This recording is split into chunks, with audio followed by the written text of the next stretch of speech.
শক্তি আশ্ৰম আঞ্চলিক সমিতিয়ে আমাৰ এই যোগেন্দ্ৰগিৰি মহাবিদ্যালয়ত প্ৰেক্ষাগৃহত এটি সম্বৰ্ধনা অনুষ্ঠান আয়োজন কৰিছিল।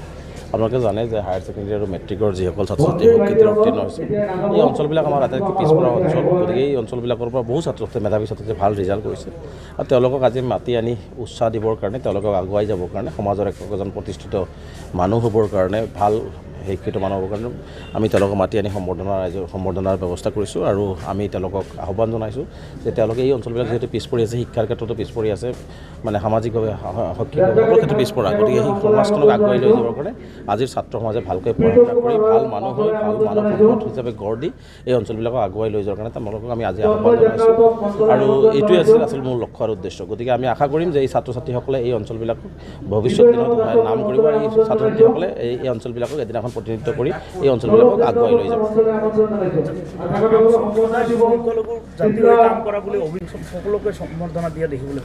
চাওক, এটা ভুল মেছেজ মানুহে দি দিয়ে। আমি সদৌ অসম সংখ্যালঘু ছাত্ৰ ইউনিয়ন, আপোনালোকে জানে যে আমি সদায় নিষ্পেষিত নিৰ্যাতিত যিসকল জাতি জনগোষ্ঠী আছে, যেতিয়া য'ত বিপদত পৰিছে আমি সদায় মাত মাতি আহিছোঁ।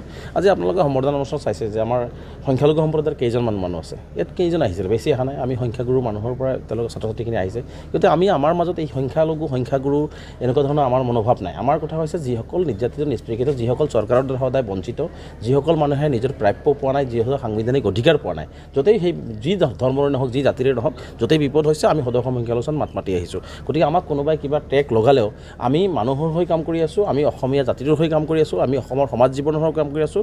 ধৰ্মৰ পিছত আমি এক অসমীয়া জাতি হিচাপে আমি একেলগে কাম কৰি আছোঁ। গতিকে আমাৰ কাম হৈছে সমাজৰ সকলো জাতি ধৰ্মক একেলগে লৈ শংকৰদেৱ গুৰুজনা, মাধৱদেৱ গুৰুজনা, আজান ফকীৰ গুৰুজনাই গঢ়ি যোৱা অসমখনক আমি কেনেকৈ পুনৰুদ্ধাৰ কৰি আমি সাম্প্ৰদায়িক বিষবাস্প, ঘৃণা, হিন্দু মুছলমান এইবিলাক পৰিহাৰ কৰি আমি আমাৰ সমাজখনক আমি মানুহ হিচাপে কেনেকৈ আগুৱাই লৈ যাব পাৰোঁ, এই কামবিলাকে আমি কৰি আছোঁ। আৰু আমি আশাবাদী যে নিশ্চিতভাৱে মানুহে যিবিলাক কথা কয় এইবিলাকৰ পৰা আমি ওলাই আহি আমি আমাৰ সমাজখন, আমাৰ অসমীয়া জাতিটোক আমি একেলগে আগুৱাই লৈ যাব পাৰিম।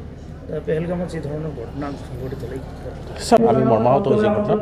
আমি ভাৰত চৰকাৰক বাৰে বাৰে আহ্বান জনাইছোঁ, ভাৰত চৰকাৰে গুলিৰ জবাব গুলিৰে দিব লাগে, কাৰণ সন্ত্ৰাসবাদীসকলক নিৰ্মূল কৰাৰ ক্ষেত্ৰত ভাৰত চৰকাৰে যি ধৰণৰ কঠোৰ পদক্ষেপ ল'ব, আমি সংখ্যালঘু সমাজ বা অসমবাসী হিচাপে আমি ভাৰত চৰকাৰৰ লগত আমি থিয় হৈ আছোঁ। এই বিপদৰ সময়ত, এই সংকটৰ সময়ত আমি সকলোৱে একেলগে ঐক্যবদ্ধ হৈ ইয়াত ৰাজনীতিকৰণ নকৰি আমি ভাবোঁ যে পাকিস্তান বা সন্ত্ৰাসবাদীসকলক উচিত জবাব দিয়াৰ সময়, আৰু আমি ঐক্যবদ্ধৰে এই জবাব দিব লাগিব।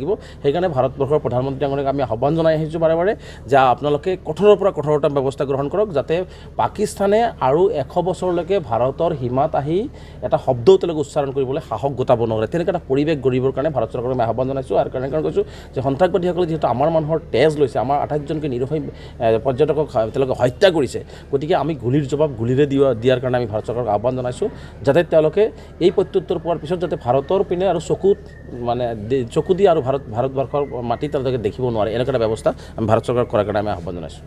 অন্তৰ্গত শক্তি আশ্ৰম আঞ্চলিকৰ তৰফৰ পৰা আজি এই সম্বৰ্ধনা অনুষ্ঠান, আৰু এইবেলি যিসকল ছাত্ৰ ছাত্ৰীয়ে মেট্ৰিক আৰু হায়াৰ ছেকেণ্ডেৰীৰ কীৰ্তি ফাৰ্ষ্ট ডিভিজন আৰু যিসকল ছাত্ৰ ছাত্ৰীয়ে ভাল ফলাফল কৰিছে তাৰ বাবে আমি শক্তি আশ্ৰম আঞ্চলিকৰ তৰফৰ পৰা তেখেতক আমি সম্বৰ্ধনা জনাইছোঁ।